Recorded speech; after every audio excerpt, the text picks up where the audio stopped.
de Barcelona y Cambrils y una breve reflexión sobre la tragedia que los españoles hemos sufrido allí, en Cataluña, hace apenas unos días.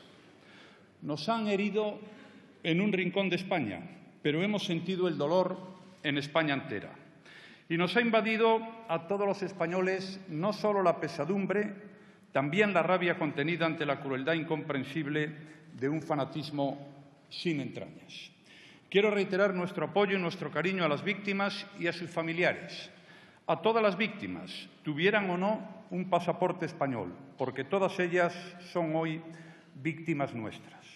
Hemos tratado de agilizar desde el primer momento todos los mecanismos de atención para que nadie, tuviera la nacionalidad que tuviera, pudiera sentirse desamparado en estas dramáticas circunstancias. Nos reconforta a todos haber comprobado que una vez más los españoles hemos mostrado al mundo el coraje, la templanza y la solidaridad de una nación que conoce el terror muy de cerca porque ha pasado muchos años soportando sus zarpazos. Quiero hacer un reconocimiento en esta Cámara a todas las fuerzas y cuerpos de seguridad del Estado que cada día y en todas partes velan por nuestros derechos y nuestras libertades. Los españoles les estamos agradecidos y somos conscientes de contar con unos servicios de seguridad que están entre los mejores del mundo. De igual modo, es necesario reconocer el papel de todos los miembros del sistema de salud y de protección civil en su fundamental labor de asistencia a los heridos. A ellos, como a nuestro servicio consular, quiero reiterar el apoyo y el reconocimiento del Gobierno. Señorías, nos han hecho daño, pero no nos han vencido, ni nos vencerán. Seguirán acechándonos, pero estaremos cada vez más preparados para hacerles frente. En primer lugar, con nuestra unidad, unidos en todo lo que compartimos, los valores de la vida, la libertad y la convivencia en paz.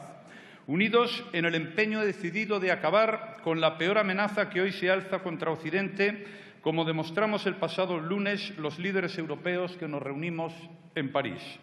Unidos a la hora de hacer saber a los fanáticos que en España no van a encontrar apoyos porque en el bloque que deseamos ofrecer los españoles y sus representantes no estamos dispuestos a dejar ninguna fusura en la que pueda alojarse la sinrazón. Y ahora ya, señorías, entremos en la materia que hoy nos ocupa. Es este un asunto que en los últimos años hemos debatido ampliamente en esta Cámara, en distintos formatos, sobre diferentes aspectos del mismo y con peticiones diversas por parte de los grupos parlamentarios que lo han planteado. En concreto, y solo en este Congreso de los Diputados, he tenido 52 intervenciones relacionadas con el mismo. Les recuerdo solo las más importantes. Comparecencia del 1 de agosto de 2013, hace más de 4 años. Asimismo, el 27 de noviembre de 2014, defendí la posición del Gobierno en el debate de totalidad de los proyectos de ley que conformaban el Plan Nacional de Regeneración Democrática. También, en varias comparecencias para dar cuenta de reuniones del Consejo Europeo, hemos tratado estas cuestiones. Me refiero en concreto a los debates sobre los consejos del 7 y 8 de febrero de 2013, del 22 de mayo del mismo año, del 23 y 24 de octubre de 2014 y del 18 de diciembre también de 2014. En todos los debates del Estado de la Nación celebrados durante la 10ª legislatura abordamos también los problemas de la corrupción, en concreto en los de los años 2013, 2014 y 2015. Asimismo, tuvimos ocasión de ocuparnos de ello en los 4 últimos debates de investidura, en el del año 2011 y los 3 del año 2016, 4 de marzo, 2 de septiembre y 29 de octubre. Y además, en las sesiones semanales de control al Gobierno, he respondido a 32 preguntas orales sobre estos mismos asuntos desde febrero de 2012. Quiero precisar que en la relación que acabo de hacerles únicamente figuran debates que se han producido en esta Cámara y en los que he intervenido en mi condición de presidente del Gobierno. Por tanto, hago abstracción de todos los que se han producido en el Senado y de las innumerables intervenciones que sobre esta materia los señores ministros han protagonizado tanto en pleno como en comisión. A mayor abundamiento, les recuerdo que en estos momentos hay 2 comisiones parlamentarias, una de ellas de investigación, trabajando ya en esta Cámara sobre lo mismo. El grado de detalle que se está siguiendo en estos trabajos lo acredita la comparecencia de personas que abandonaron el Partido Popular y la vida pública hace ya más de un cuarto de siglo. Por último, señorías, les recuerdo que hace solo 2 meses varios señores diputados pretendieron que esta Cámara exigiera la responsabilidad política del presidente del Gobierno y, para lograr sus objetivos, pusieron en marcha el instrumento que la Constitución española establece a estos efectos, un instrumento que no se había utilizado desde hace más de 30 años en nuestro país, la moción de censura. En resumen, señorías, me he sometido siempre y cumplidamente al control de esta Cámara. Desde el primer día respondo de mis actos, doy cuenta de mis intervenciones, participo en toda suerte de debates y atiendo a todas las cuestiones que ustedes tienen a bien plantearme. Lo hago, entre otras razones, porque es mi obligación como presidente del Gobierno. Otra cosa distinta es que a algunos de ustedes no les guste nada de lo que hago y desdeñen las explicaciones que se empeñan en pedirme, que pretendan que les dé la razón sin más, que manifieste conformidad con lo que ustedes presentan como verdad indiscutible, que admita mansamente sus imputaciones, las que a ustedes les convengan cada momento, y que, en consecuencia, pague la pena correspondiente, pena que, faltaría más, también la establecen ustedes y, a ser posible, consiste en que abandone el Gobierno. Señorías, entenderán ustedes que no puedo aceptar estos planteamientos. No es así como funcionan las cosas. Pero volvamos al relato de los hechos de los que trae causa esta comparecencia.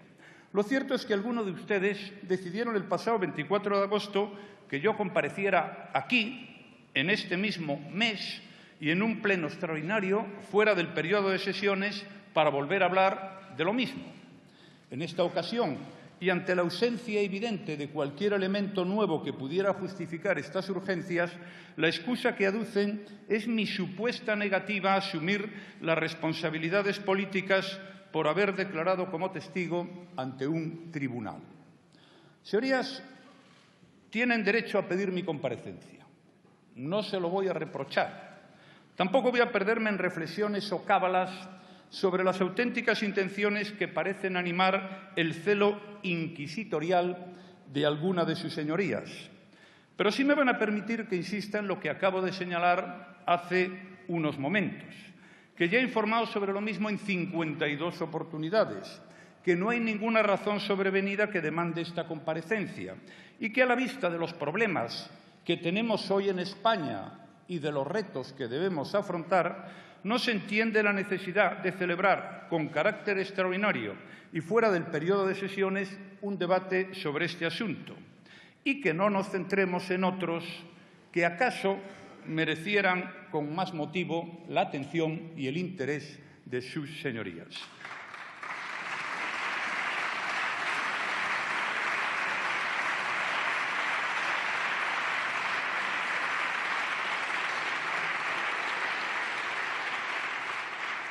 En cualquier caso, son ustedes quienes fijan sus prioridades. Esto es lo que a ustedes más les preocupa y yo lo respeto, aunque, como les acabo de decir, no lo comparta. Dicho esto, permítanme 2 consideraciones más. Lo primero que me llama la atención de esta petición de comparecencia, y no sé si debo congratularme por ello, es que se justifique no por actuaciones de mi Gobierno, como estipula la Constitución española, es lo habitual y sería lo lógico, sino por actuaciones de mi partido, y algunas, por cierto, de hace más de 20 años. Francamente, señorías, a la vista de este insólito desinterés por la gestión del Ejecutivo, debo pensar que lo hacemos con tanto acierto que no ofrecemos motivos para sus críticas, o que ustedes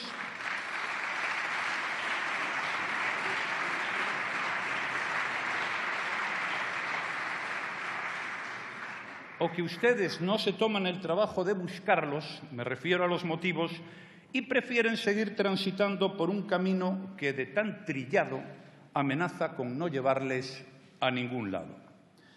En segundo lugar, señorías, también resulta bastante pintoresca su obsesión en pretender juzgar y condenar en esta Cámara a mi formación política, porque no es al Gobierno de España, es a mi formación política. Lo hacen cada vez que tienen ocasión. Sus alianzas les permiten sumar los votos para ello. Es verdad que no siempre. Pero permítanme que les diga que su suma de minorías No sirve para enmendarle la plana a la voluntad clara y nítida que los españoles han expresado en las 3 últimas ocasiones en que fueron convocados a las urnas.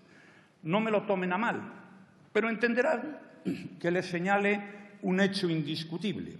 A la hora de hacer juicios políticos y de valorar las responsabilidades de unos y de otros, resulta mucho más ecuánime, menos sesgado y, por tanto, más atinado el juicio de los españoles que el de alguna de sus señorías en sesiones como esta.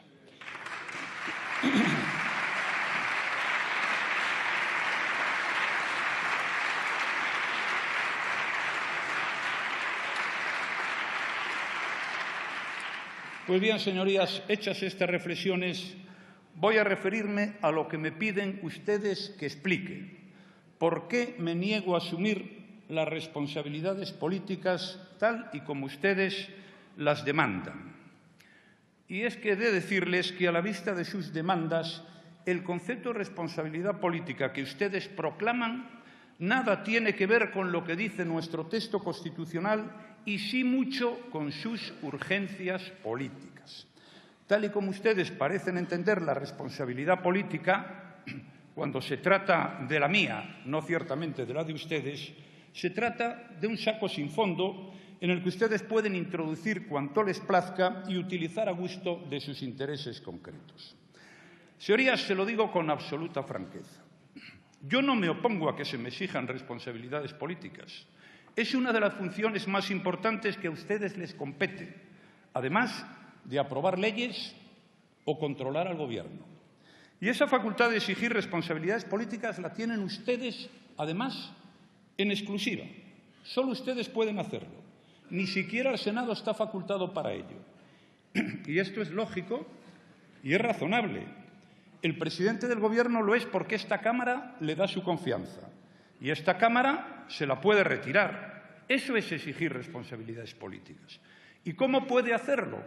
Pues históricamente se retiraba la confianza cuando el Gobierno perdía una votación importante, sin más. Pero eso planteaba 2 problemas que se entienden muy bien. Primero, confundía el pronunciamiento parlamentario sobre un asunto concreto, el que fuera, bastaba uno, con la expresión global de confianza o no al Gobierno. Y, en segundo lugar, provocaba situaciones de gran inestabilidad institucional, porque la pérdida de una simple votación hacía caer al Gobierno y luego ya se abría un proceso para ver quién y cómo gobernaba, si es que ello era posible. Pues bien, señorías, para evitar esta situación, los sistemas constitucionales modernos, entre ellos nuestra Constitución, han establecido un instrumento, uno, para exigir la responsabilidad política del Gobierno, la moción de censura, que está sujeta a una serie de requisitos materiales y de procedimiento, que no voy a relatarlos porque los conocen ustedes perfectamente. Así se exige hoy en España la responsabilidad política. Y esta es una responsabilidad que nada tiene que ver con las infracciones civiles, administrativas o penales que se sustancian en otras instancias y que también es distinta del reproche que puede hacerse de la acción del Gobierno mediante los diferentes instrumentos de control, información o investigación que recoge el reglamento del Congreso y que todos ustedes conocen muy bien y utilizan con fruición. O dicho de otra forma, la crítica al Gobierno por un hecho o una política concreta no determina la exigencia de una responsabilidad política. Para ello es preciso que la Cámara, por mayoría, retire la confianza al Gobierno y nombre otro presidente, es decir, apruebe una moción de censura tal y como exige nuestra Constitución. Dicho esto, señorías, que había que decirlo para hablar con propiedad, vamos ahora a lo sustancial. Esta Cámara me ha otorgado su confianza. Lo ha hecho en 2 ocasiones, algo que vuelvo a agradecer profundamente como lo hice en su momento y que era bastante razonable porque al fin y a la postre el Partido Popular era la fuerza política que tenía más votos populares y más escaños en esta Cámara. Hace muy poco tiempo, después del debate de una moción de censura, esta Cámara no me ha retirado su confianza. Dicho de otra manera, no me ha obligado a asumir responsabilidades políticas. Y además, mi partido y yo, que era su candidato a la presidencia del Gobierno, hemos mantenido la confianza del pueblo español de forma mayoritaria en 3 ocasiones. Por lo tanto, señorías, mi obligación es gobernar. Es que es mi obligación y lo seguiré haciendo para cumplir con los españoles y para cumplir con esta Cámara. Insisto, es mi obligación y no voy a abdicar de ella. Señorías, son muchos los retos que tenemos por delante y, lamentablemente, algunos de ellos se han hecho palpables estos días de manera dramática. Los gravísimos atentados de Barcelona y Cambrils son un recordatorio para todos de que luchar contra el terrorismo, defender la vida, los derechos y las libertades de las personas deben ser nuestra máxima prioridad. Señorías, esa es o debería ser nuestra máxima prioridad. Preservar la unidad de España, nuestro texto constitucional y con él nuestro sistema democrático es algo que exige toda nuestra atención y a lo que no podemos ni vamos a renunciar. Tampoco podemos olvidar que, a pesar de los avances que se han producido tras la más grave crisis económica que los españoles hemos vivido en décadas, tenemos que seguir perseverando en la recuperación económica, evitar ponerla en riesgo y hacer que llegue a todos los hogares. En mi opinión, estos son los desafíos más importantes. Supongo que para una mayoría de los presentes también, aunque hoy algunos de ustedes hayan preferido que debatiéramos con carácter extraordinario sobre otras cosas. Es su decisión, a lo que ustedes han querido dar prioridad, y yo, como he dicho antes, lo respeto. En cualquier caso, y para su tranquilidad, les aseguro que a mí también me preocupa y desde hace mucho tiempo la lucha por mejorar la rectitud y la transparencia en nuestra vida pública. Para eso he trabajado y mucho, créanme, lo he hecho en los últimos años y estoy dispuesto a seguir haciéndolo en el futuro. Señorías, hemos aprobado una decena de leyes, que se dice pronto, con el único objetivo de reforzar la confianza de los ciudadanos en nuestro sistema democrático. Lo hemos hecho por convicción democrática, sin que nadie nos obligara a ello, con una mayoría que otorgaba la capacidad de hacer o de no hacer, sin que nadie nos obligara, repito, y muchas veces sin que muchos nos apoyaran. Porque yo siempre he creído, señorías, que contra la corrupción son más efectivas las reformas que los reproches.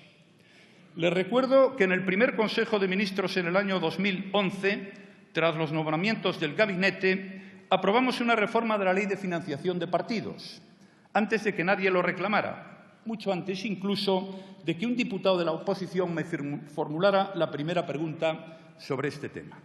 Reformamos una ley que aprobó el Gobierno anterior y que mi Gobierno quiso hacer más firme, no solo rebajando las subvenciones a los partidos, sino acotando por primera vez la financiación que reciben por otras vías. Entre otras decisiones, prohibimos que una entidad que reciba financiación pública pueda realizar una donación a un partido. Establecimos más límites y más controles, porque también reformamos las exigencias de transparencia. Por ejemplo, nuestros partidos políticos tienen que publicar sus cuentas en su página web por esta ley.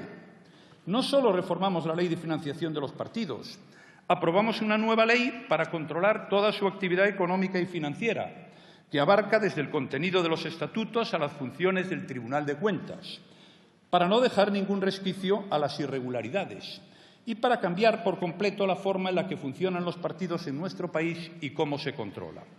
Hoy están prohibidas las donaciones de personas jurídicas, antes no, y las de personas físicas que superen los 50.000 euros, y todas se comunican al Tribunal de Cuentas. Hoy están prohibidas las condonaciones de deudas bancarias a los partidos políticos o cualquier renegociación fuera de mercado. Antes de que yo fuera presidente del Gobierno, la situación era bien distinta, como pueden acreditar algunos aquí presentes que resultaron agraciados con importantes condonaciones de créditos por entidades financieras.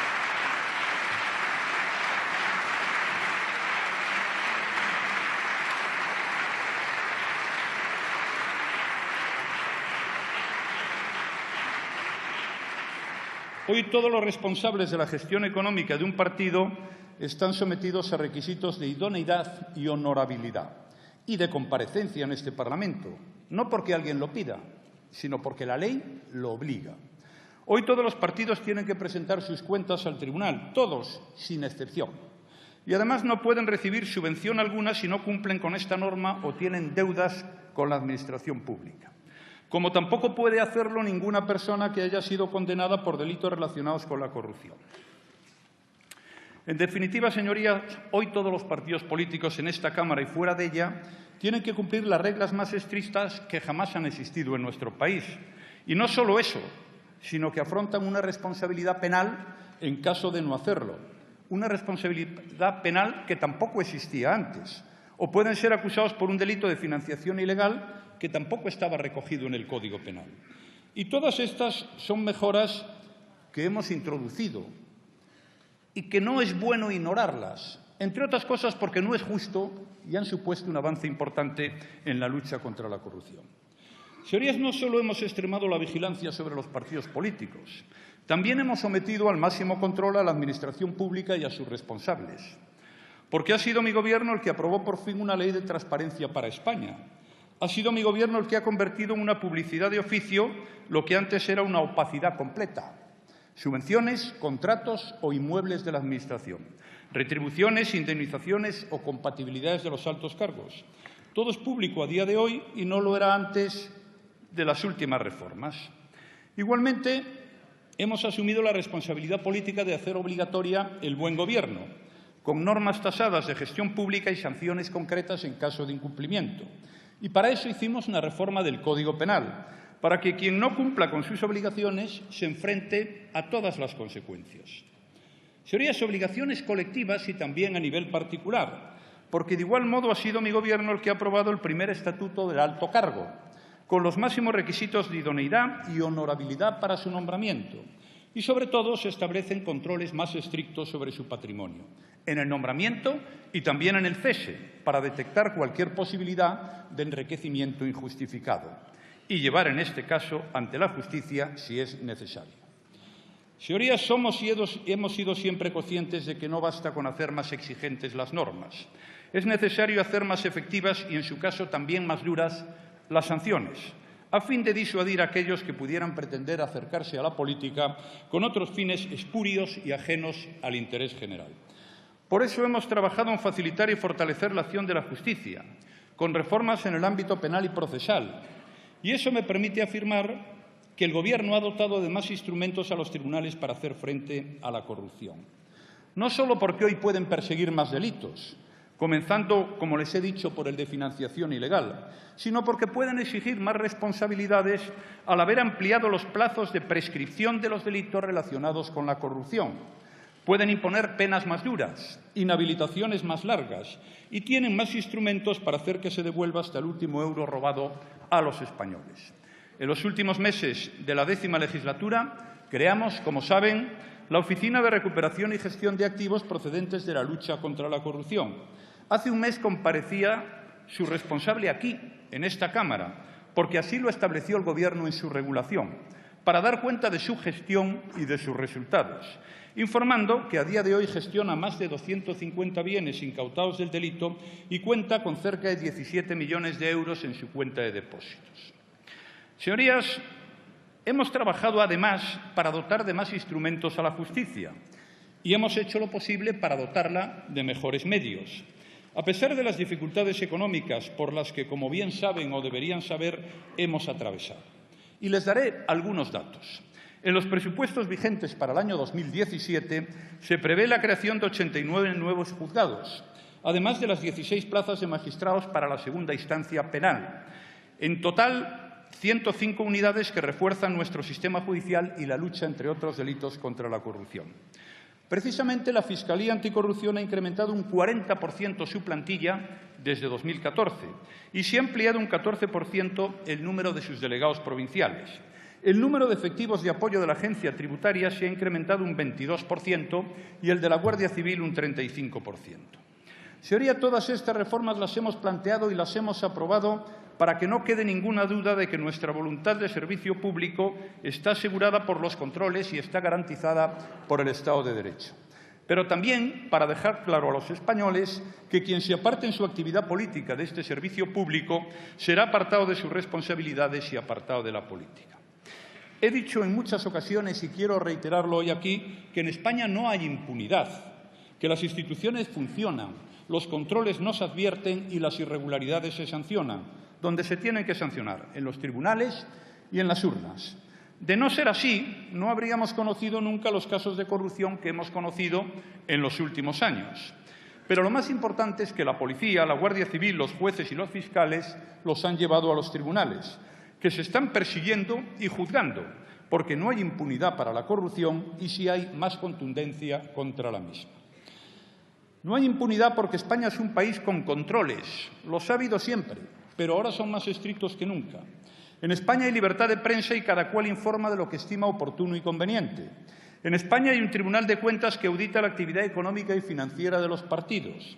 En España hay un Poder Judicial que persigue los delitos y castiga a sus culpables. En España hay un Gobierno que cumple y hace cumplir las leyes. Y en España, señoría, cada uno cumple con su función. Así es y así debería ser siempre. Las instituciones, la justicia y el Estado de Derecho funcionan. Siempre lo he defendido con toda mi convicción y siempre trabajaré para que así sea con toda mi voluntad, porque es en lo que creo.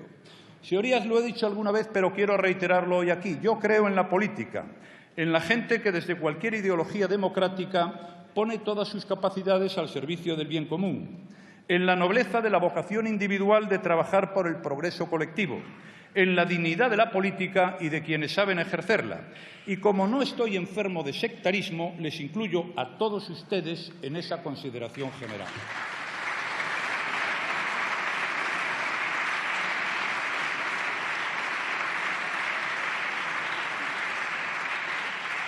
Le reitero además lo que he dicho en muchas ocasiones en esta Cámara, que estoy dispuesto a seguir trabajando para mejorar los instrumentos de control, prevención y sanción que nos permitan ser más eficaces en la lucha contra la corrupción.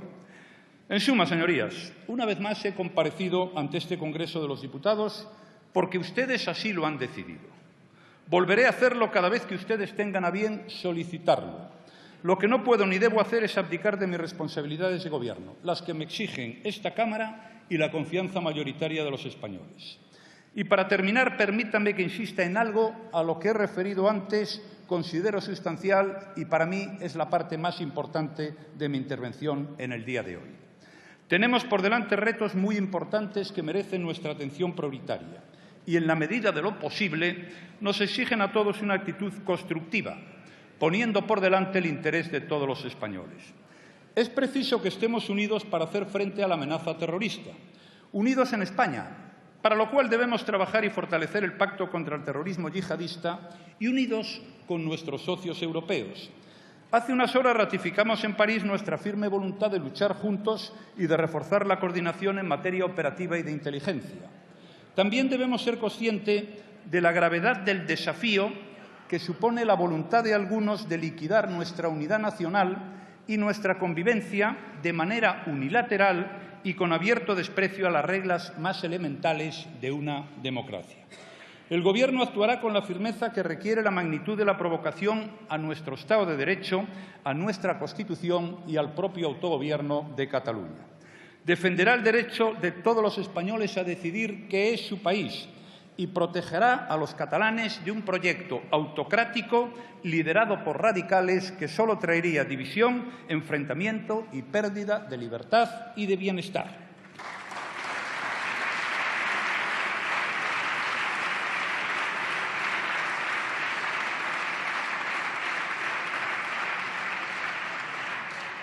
Por último, señorías, aunque hace tiempo que ya nadie cuestiona los resultados de la recuperación y los buenos datos de crecimiento económico y creación de empleo, lo cierto es que todavía tenemos una tarea por delante muy importante.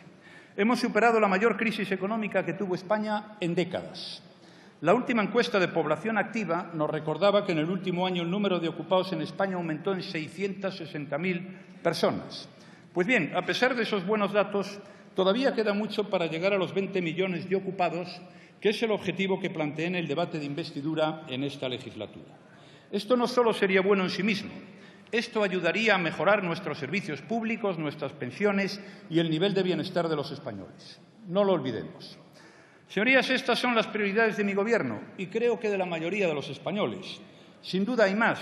naturalmente debemos seguir luchando contra la corrupción, haciendo que cada vez sea más difícil, sancionando con más rigor las conductas reprochables y fortaleciendo la confianza de los ciudadanos en nuestra democracia. De lo que no estoy seguro, se lo digo con absoluta franqueza, es que este tipo de debates sean muy útiles a estos efectos. Me temo más bien que el objetivo de algunos sea otro.